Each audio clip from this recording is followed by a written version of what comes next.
if we had more jacked politicians, I think you would see better political discourse across the board. And everyone's like, oh, Pocock sticks up for the working man. He's like, I connect it. No, he can bench press 180. And that's, I think, Sam, what believe it or not, I argue with my friends about this exact same thing. Yes, exactly. It's a real thing. Particularly progressives, if progressives had more just like jacked people. Yes, of course. And by jacked, even just like normal, because like lots of people go to the gym and work out now. So I feel like there's this thing, we used to have this term when I worked in politics called politician hot. I talked to my mum about Paul Keating. She stares off into the distance. She's like, oh, what a time. Hello, today's app is all about politics and media. And my guest is Osman Faruqi. Osman's a cool guy. He is an ex-journo, well, probably still a journo, but he co-founded Lamestream Media, which you should check out. We also recorded this before Karl Stefanovic became the coolest guy to ever live. So that's why we don't speak about him. Okay, have fun. Do you have some receipts, Osman, for me? I got some receipts. What could you please show me what you've got? Pull them up. What have you been doing? Well, this one is very timely. Okay. It's a receipt from, I was going to say this morning, but is it going to be your Uber here? No, You're going to hand it to me to reimburse you? It's my like late breakfast lunch. Oh. So it is $22.24. You know, so first of all, what I'll say there is like you've gone, and this is crazy to even say it, that is cheap.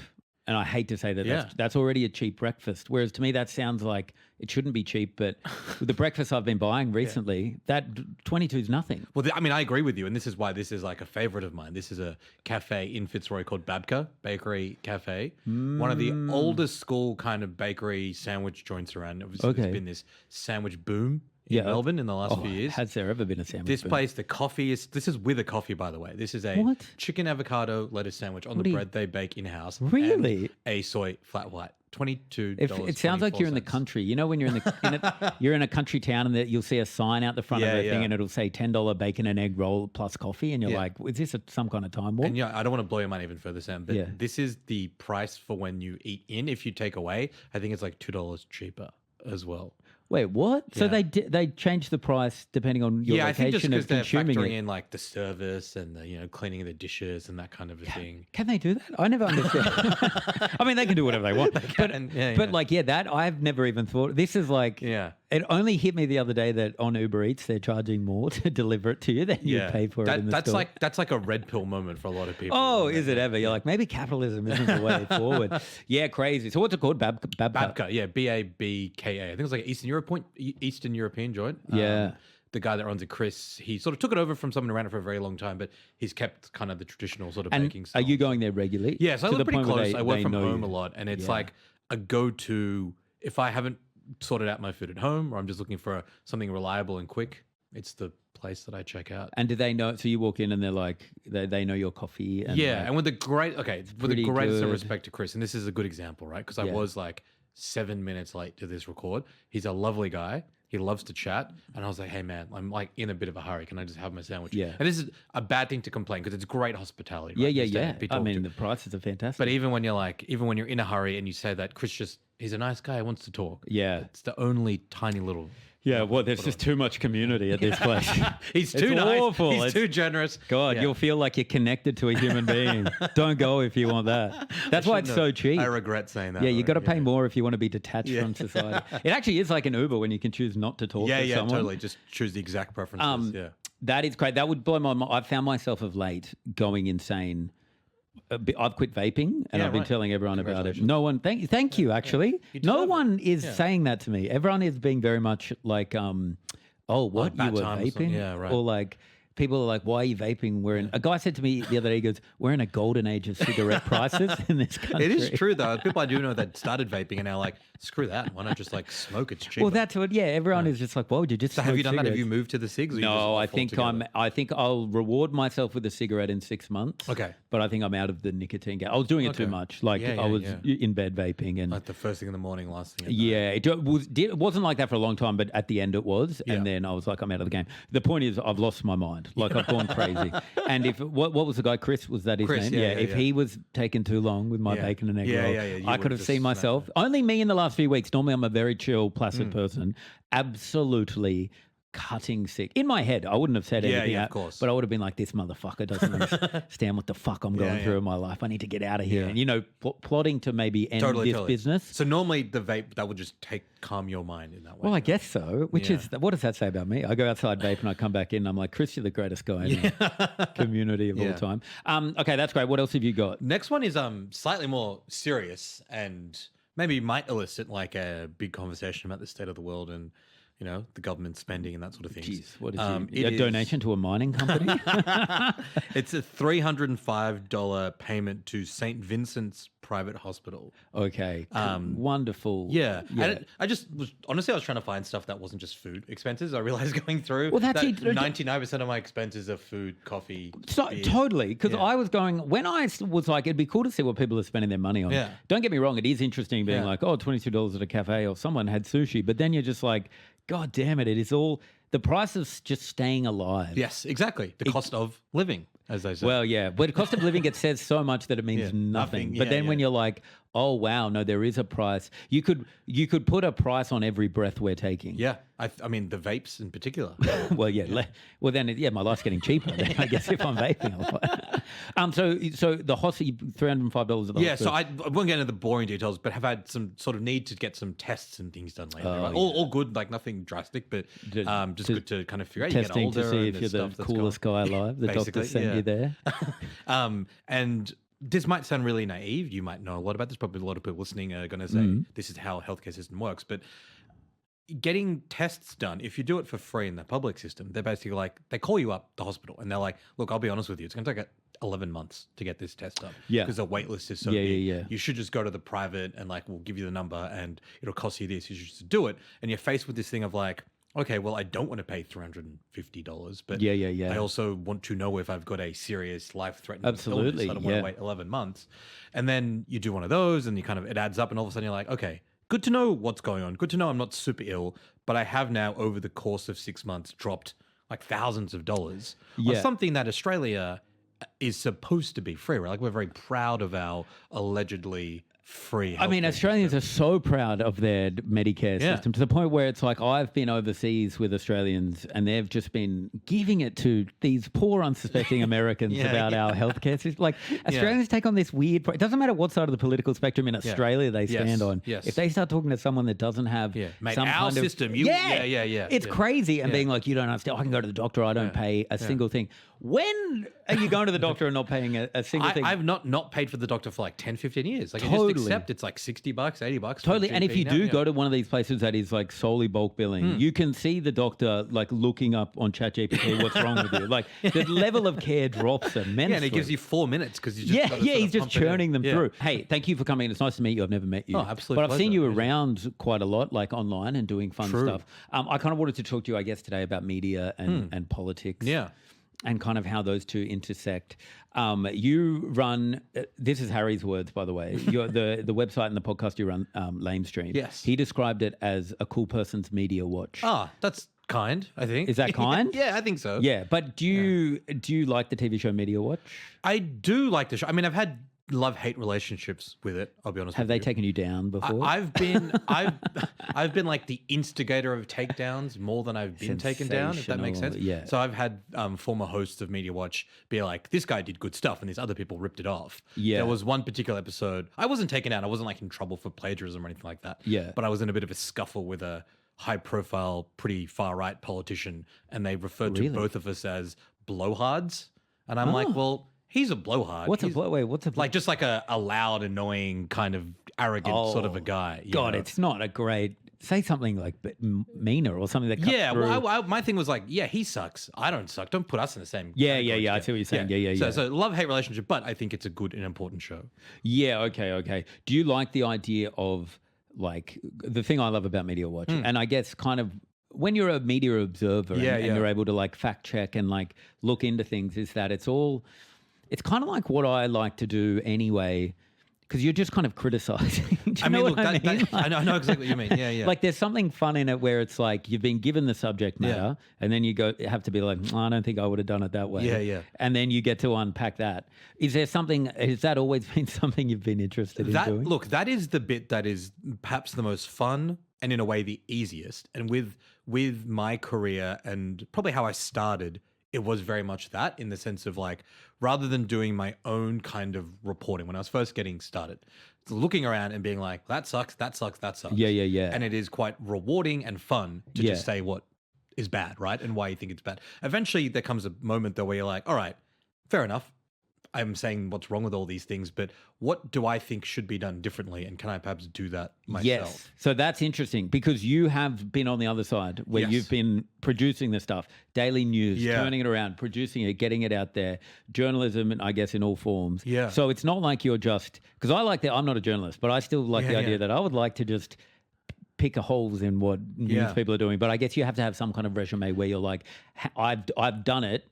So now I can rip it back. That's kind of what we are pretty conscious of, because honestly, when we put out 2 episodes a week, and often it starts with what have you read or seen that made you like really fucking angry, right? And there's heaps of that stuff. But from the day we started, we were pretty conscious of not just wanting to add to that, I guess, cacophony of noise and criticism. Like, I think it's important to help people understand. And as you mentioned, Sam, like, we've worked in this place, myself and my business partner, Scott, we've worked in most of the media companies, so we can help people understand what's wrong with it. But if all you're doing is critiquing and pointing fingers, there's a limit to that. So we also try to balance that with like doing our own kind of journalism as well, and creating a model of like, hey, it's possible to tell all these sorts of stories in what we think is a more ethical and kind of... Well, I think this is great. And I think that's what movie reviewers should do with TV. Like, they have to make a movie if they're going to criticize. Or stand-up comedy review. There's this great stand-up comedy reviewer called Steve Bennett. He writes for this website called Chortle, and he writes beautiful like essays about stand-up comedy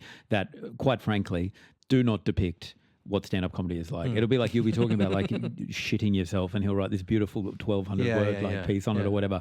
He's never done stand-up. He can review it very well, but part of me sometimes is like, he needs to go and do. Or like someone ripping apart a movie, they're like, it sucks, it's redundant. It's like, you didn't put a fucking call sheet can together, we talk about mate. this for a Do you know what I mean? Like, I want to drill into this one a little bit if I can, because please. I can sort of see both sides, and I'm very genuinely like a little bit on the fence about this. And I think movies, stand-up, even like food reviews are a really good example, right? Yes. Because I know chefs, I know actors, I know musicians, I know stand-up comics who feel that kind of, maybe resentment's too strong a word, but a bit of like, hang on, you don't know what this is like. Who are you to tell us whether we're good or bad? On the other side, a lot of what reviewers or critics are writing for, it's not a comedian, it's not a film director, it's not a musician, it's the average punter who's deciding, hey, is this worth me spending $30, $40 on, right? So it's kind of like, I don't need to have worked in a kitchen to be able to tell random people whether or not that's good value for money or a good experience. Yeah. At the same time, though, I do sort of see how that would make you better at the criticism if you have some deeper understanding of the mechanics involved in making whatever the thing is. Yeah, but you are probably right. At the end of the day, it's like, who are they writing it for? They're not writing it for someone who has done that thing. It's not like you're reviewing a restaurant being like, oh, I think to enjoy this, you would have had to have done 3 to 5 years in a commercial kitchen. Because most of the people eating there aren't that person either, right? Totally. But what I'll say to it, I just think they have to be, if you're in that art form and you're producing something, they have to be sort of your enemy. Yeah, I think I don't think you can, because the minute you start trying to cater to them is when you would probably start producing. Yeah.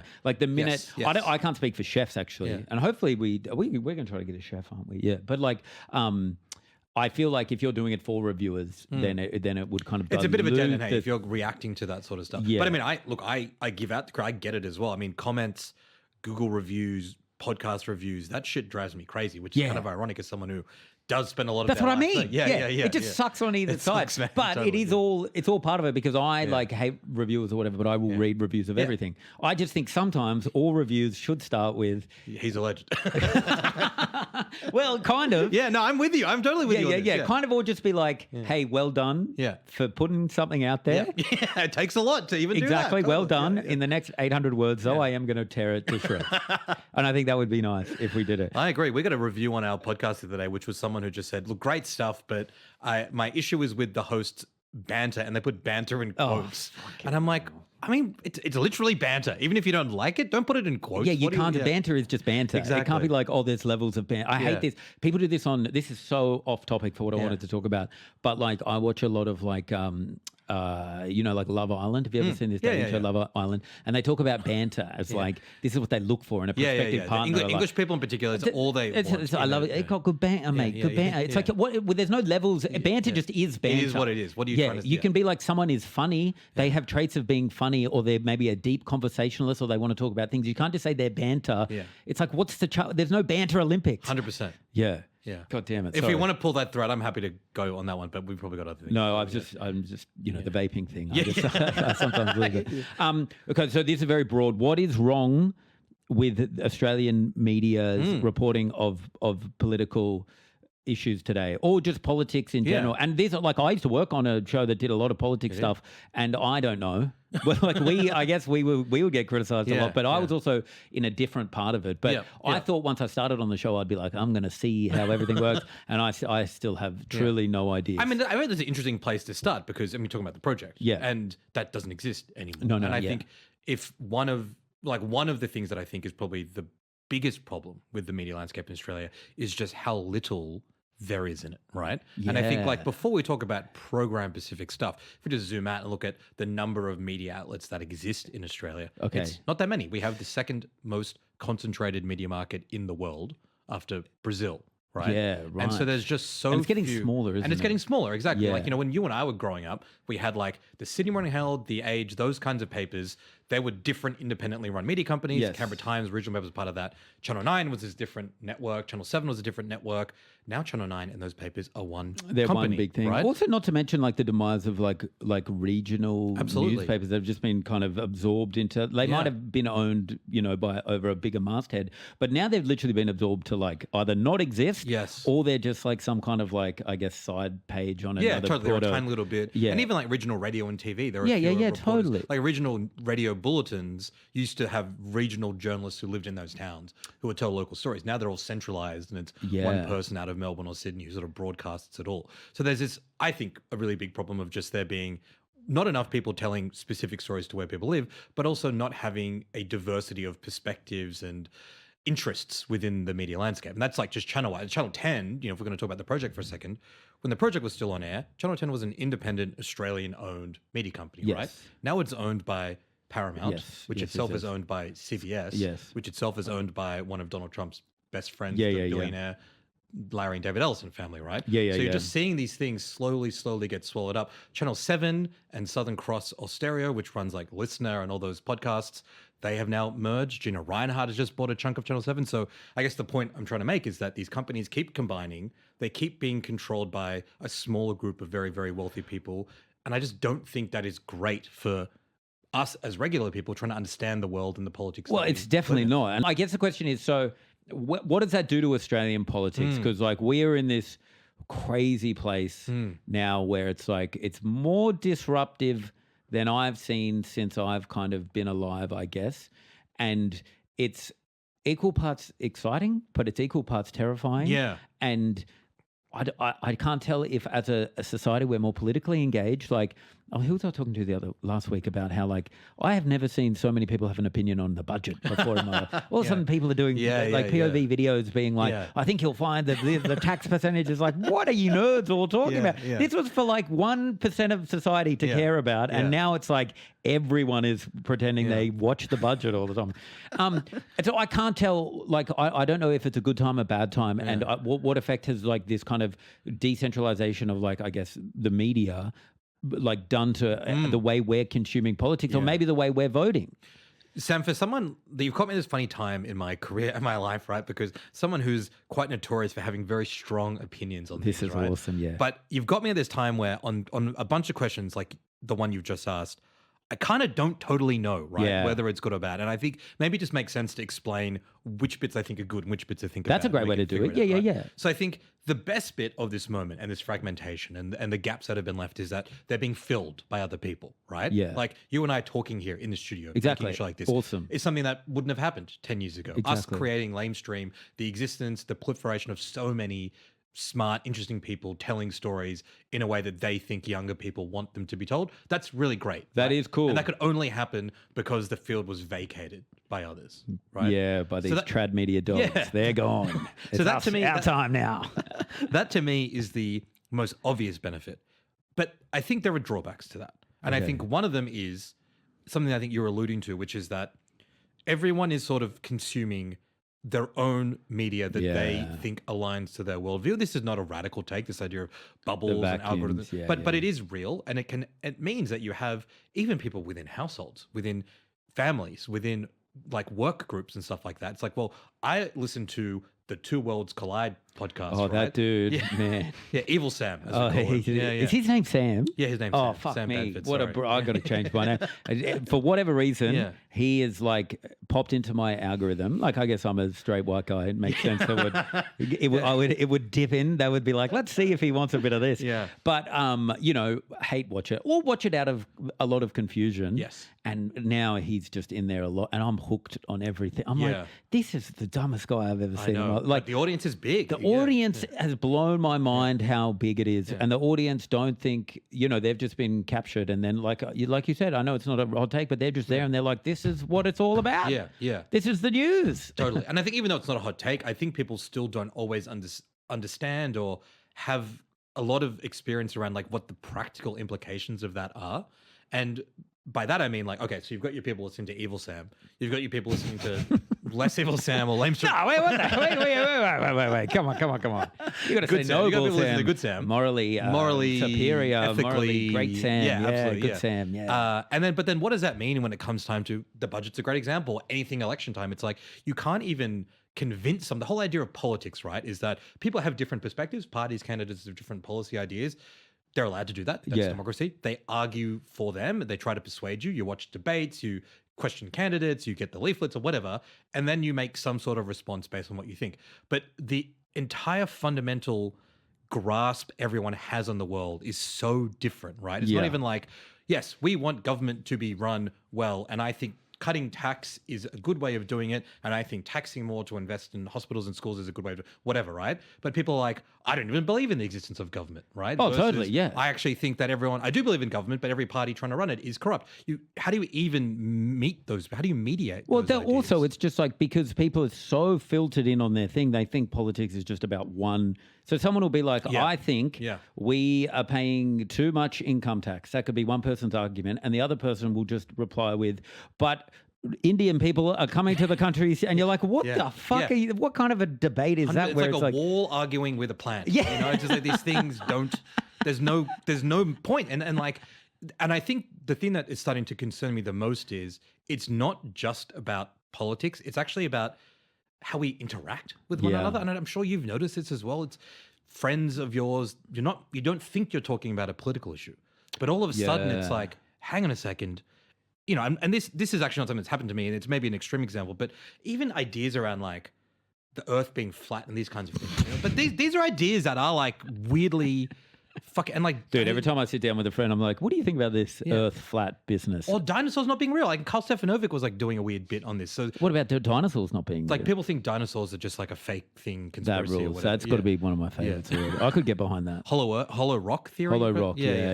I like that. Yeah. So these things are just cropping up more. So it's not even like we disagree fundamentally on what politics should achieve.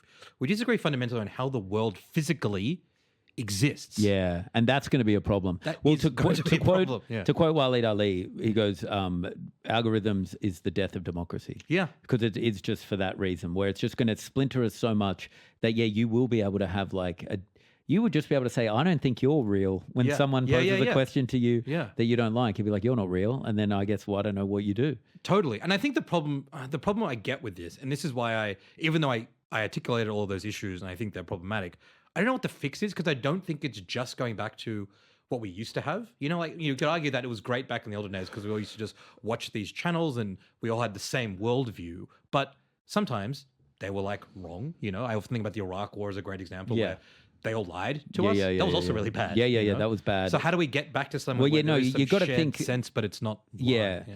How do we get away from Evil Sam? But I still like the idea that Evil Sam can do what Evil Sam can do. Yeah, he can play a role somewhere so people don't lose their minds and think no one's listening to them. Yeah, totally. But it's like, how do you then filter? Because to me, that is the real issue, right?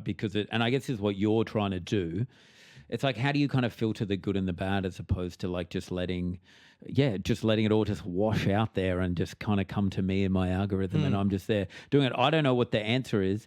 But I also think like it's also interesting to try to gauge what's going on in politics from that, because I don't know.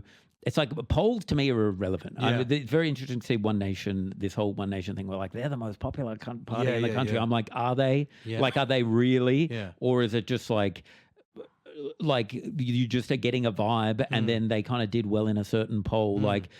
Really what we should do is ask the big tech companies who's consuming the most stuff and then they can give us kind of more accurate polling. I mean, that's the amazing thing. Like we do these polls, but these companies know everything about They know everything, right? Yeah. So just ask them and then they could tell us and then we don't even need to have elections. They can just be like, this is currently what's going on this is who your new leader is or whatever. But why do you think the right are kind of doing better? Is it because the left are annoying? If I'm to be honest with you, that's part of it. I mean, I think seriously, like I think that is a simple with all the moving parts.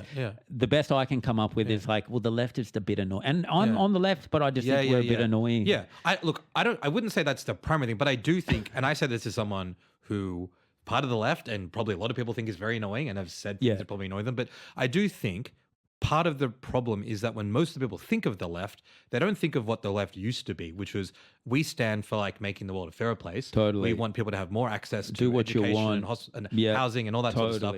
Now they think about it as, oh, you're the people who, when I shared a recipe from a Filipino cookbook, you said I didn't pay respect to the heritage of those people, right? And look, I'm a migrant, I'm Pakistani, I'm very proud of my culture, and I think there are obviously issues with race and all that sort of stuff. But I think we do have a problem where that is where, I think one of the issues is people associate the left, whether fairly or unfairly, with that more than actually helping people. So I do think that has become a challenge for the left. Yeah. I think most of the rise of the right and Pauline Hanson here, I think Trump in America, and I think like Nigel Farage and Reform in the UK, that's a little bit of it. But I think a bigger part of it is people just really angry at things. Yeah. And I think people have a right to be angry because things are kind of like, we started this conversation with me talking about healthcare, and I do pretty well. Like I'm all right, okay. Mate. Well, calm down. All right. Well, yeah, fair enough. Maybe not after this interview. Maybe not after that statement. Watch those Patreon dollars just ease out of your account.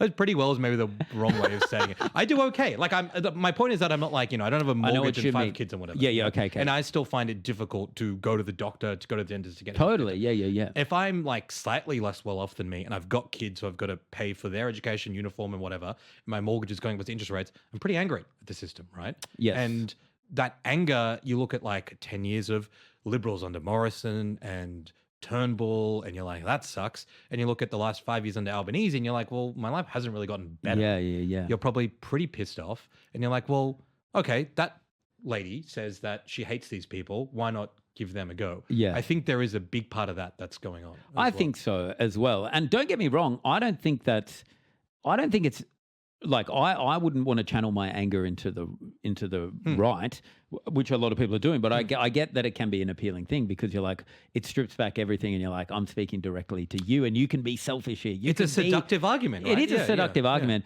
I think personally, I think the benefit of, like, if it's the death of two-party politics in Australia, I think there's like some merit in that, and that's exciting if we can really get into the muck and try to like just have some different opinions and people from crazy walks of life just like getting in there and just trying to form a government together. Let's see how that looks, because like, let's be real, like these two major parties, I know there's the Liberal Party, I guess, it's like evil Sam and less evil Sam, I guess, you know what I mean? But like, what are we doing? They're both kind of taking money from the same people. I mean, I think that's exactly right. And I agree with you. I think part of the issue in Australia is having had two big parties kind of be homogenous and dominate system for a long time has led to people getting like a little bit bitter about it, a little bit like less interested in it, a little bit cynical about it.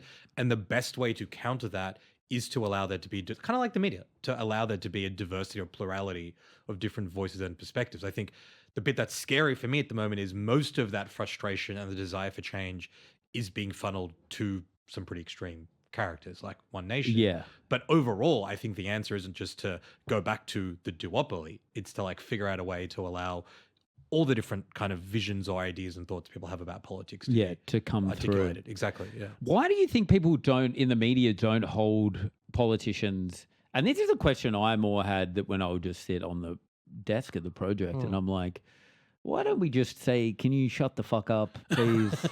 Or like, stop it, you're fucking lying right now. Like, sometimes this decorum, I see it with Trump when he's just like, he just will say another politician's wife's fat or something. And he can kind of get away with it all now. Yeah. But I'm kind of like, maybe there is some good in eradicating these formalities that exist around the media and exist around politics to make it a bit more real and just to be like, hey, stop doing cosplaying what you think this thing is and have some realness. And like maybe that would lead to more truths. Do you know what I mean? I agree with you. I think the reason why that doesn't happen is something I call West Wing syndrome, right? Oh, a bit of Aaron Sorkin energy. Yeah, most political journalists you think that I know. They're getting ready for the most sterling monologue of all time. Very genuinely. I think most political journalists I know genuinely like, if not worship, but have this admiration for the political class that I think is driven by consuming media like that when they were young. Most of them went to pretty elite universities. They studied politics. They know a lot of these people. They think that politicians and politics is this kind of like amazing kind of structure of people. Wow, they're just there to do good and they're trying to do their best. And it's so exciting. I'm on a plane with the Prime Minister flying to a G20 meeting. And so when that's the worldview, when you sit down with them, and even with Trump, it's like, I'm on Air Force One. And even though this guy's a fucking lunatic, he's the president. I'm at the White House. It's the Correspondents' Dinner. I'm watching the UFC at the White House. And I think because that sense that they have is so disconnected from what normal people think. Yeah. It's kind of like when normal people look at them, like you're saying, and like, hang on a minute, Trump just called that journalist like a fat bitch. Yeah. Why aren't they all like, whoa, dude, like you're a fucking lunatic. Yeah. What are you talking about? You're pretty fucking fat, for the record. Right? Like whatever. Like normal people look at the interactions and are just like, you know, why aren't you just saying what it is? On the TV going, hey, but he's pretty fat. Why are you saying he's fat? You don't think most people are thinking, like maybe, okay, I don't know why I picked that as the weirdest example, but... No, I like it as an example. People are looking and being like, why aren't they just saying... Like, why are they just calling it out? Like, it's so obvious. Yeah. And that's not even political. I don't even mean like left-wing people getting mad at Trump. I just mean, hang on, he's not speaking coherently. Yes, exactly. And it's kind of like the Joe Biden thing, why that was so, I think, unnerving because people are like, he can't talk. Yeah, he couldn't Like, talk. even his wife came out the other day, who's Jill Biden, has got this press tour for her book and is like, I thought he was having a stroke on stage, right? That's what most people thought. But remember, the Democrats for months were trying to tell us all, he's not having a stroke. It's all good, man. I know. We can see these things. And that disconnect between what we can see and how journalists try to explain it, I think is not working. It's it's just definitely not working. I can't believe I've like sort of had to go at poor Filipinos for their food and I've called Trump fat. There you go. And then said that the Democrats are immoral as well. I stand by that. I stand by that one. I stand by that. I think, I wonder if there is a world where we don't have like media or like journalists in the form that we've kind of known them, I guess, for the last couple of hundred years, when the role of the journalist or the media first kind of started, right? Because I feel like it's like a thankless task. I don't know who would be a kid now wanting to be a journalist. I think they would want to be a YouTuber. Yeah. And then they kind of get caught up with a podcast. And before, they're interviewing like Zelensky or something. Yeah. I don't know. But I just wonder if it is like this role of like this, the image of what I think it's almost cartoonish of what a journalist is. It's like they're not paid a lot. And they drink a bit too much, but there's some kind of good nobility inside of them. I don't know if that exists anymore. I think it's an old school idea. Very much. I mean, you look at the pop culture depictions of like from All the President's Men to more modern stuff like Spotlight, right? Yeah. Both of those things are journalists in an environment where newsrooms had thousands and thousands of people.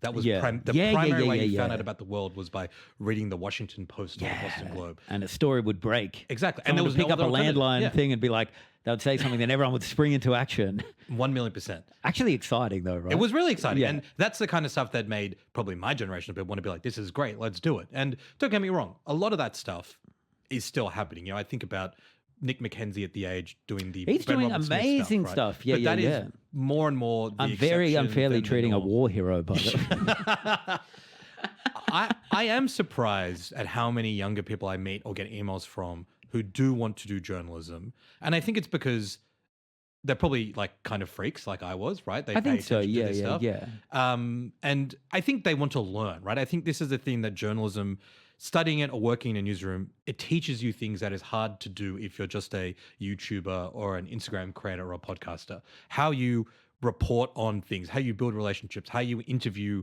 interrogatively to get information, how you write a story, how you know who to talk to for the stories. All that stuff is tough to learn on your own. The problem I think we face as an industry now is there are fewer places for those people to learn those skills. Absolutely. And so as they all start being their own creators, which can be fine, we end up less with journalists than with people who I think they're journalists, and they can talk okay, right? They can have a conversation. But the point of journalism, of holding truth to power, takes skill, it takes talent, it takes practice. And if you don't have that, then you're talking to Zelensky and he could be saying whatever, and you can't tell whether or not that's true or not true. You don't have the journalistic acumen to actually do the journalistic interview. Yes, okay. But my point is that I agree that I'm not questioning the importance of journalism and why we need it. I'm just saying there is a world where I think it just sort of disappears. Oh, yeah. And I think that's the way we're going down. Like, honestly, if I'm honest with you, I don't want that to be the case, but that's the path we're going down. And part of it is not just issues with journalism itself. I used to think about this with celebrities. Now I think it applies to politics too. Yeah. The thing that killed the celebrity interview was social media, right? Yeah, because if you're a famous person, you're like, hang on, why would I subject myself to GQ or Rolling Stone or a newspaper where you could make me look a bit stupid if I say the wrong thing when I can just post what I do and what I announce on Instagram. Right? So they these press junkets that I used to get sent to do them all the time, and they would lock them in lock the celebrity in a room. That's crazy. For a day, and then just wheel out different annoying people like me to be like, what was it like working with the director? Then they would answer the question, and that was the best way to get the word. Now they just do a one video and they go, yo, what's up? I'm in this movie, and people are like, people like it, and probably more people consume that than they ever listen to. So now there's like one entertainment journalist left, Angela Bishop, in this country, and then there's no more. There's Richard Wilkins, remember, who stepped aside because Brooke Boning was supposed to take his job, and then he didn't leave, and then she left, and I've spoken to Brooke about all of this. Yeah, she was like, it was crazy times in there at Channel 9. She didn't know what was going on. So that's the celebrity model, and I think that's now become the political model, right? And I think Point Hansen is an interesting example of this, where they are so prolific and successful on social media that they just like, well, hang on a minute, why would I sit down, which she did in her first iteration with 60 minutes and four corners, and be made to look like an idiot when she can just not do that, and she can do a tightly edited YouTube interview or a tightly edited Instagram reel and reach millions of people that way. I think that is also kind of killing journalism. Yeah.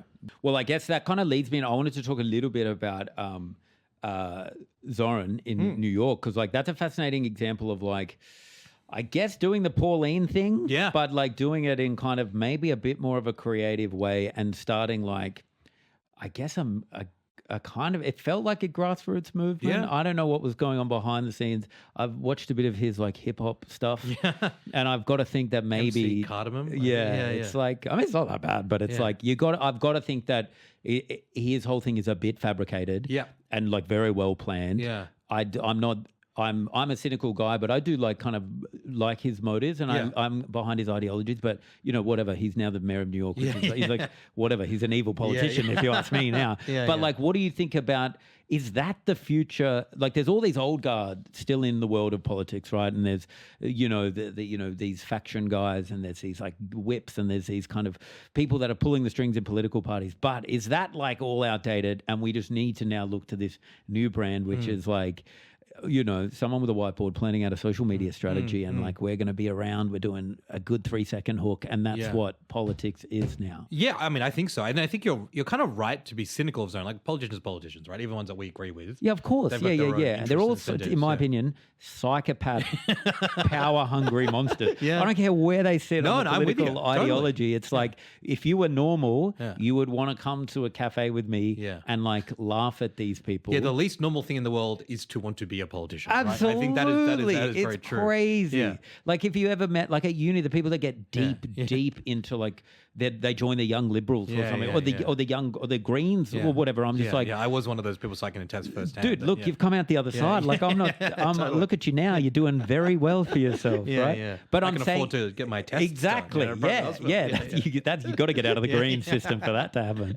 But my point is, it's like, I get it. It's exciting to be caught up in ideology when you're first learning about it. But it's like, if you're still doing that when you're like 40, I'm like, I appreciate if you're out there trying to make good for the world, but socially, I don't think we're going to hang out. And I think it's good to have that general frame, because it means you don't get tricked or seduced. But I think even within that, there is obviously a spectrum of people who are ultra selfish and cynical, and people who are generally in it for the right reasons, even if they're probably going to let you down. And Zoran's an interesting example, right? Because he was a theater kid. His mum was a independent director, who's made amazing films. Mississippi Masala had Denzel Washington in it. Like she's very good at what she does, right? Jesus, that is like stock to come from. Yeah, he knows art and like how to capture people and that sort of a thing. So I think there is an element of planning there, but I would argue every politician, even if they're super left-wing good, they should fucking plan, right? Yeah. And I think the thing with him is it's not like when he ran for that race to be the Democratic candidate for the mayor and then the mayor, he was basically a laughing stock for most of that, right? Totally. He was a fringe within a fringe.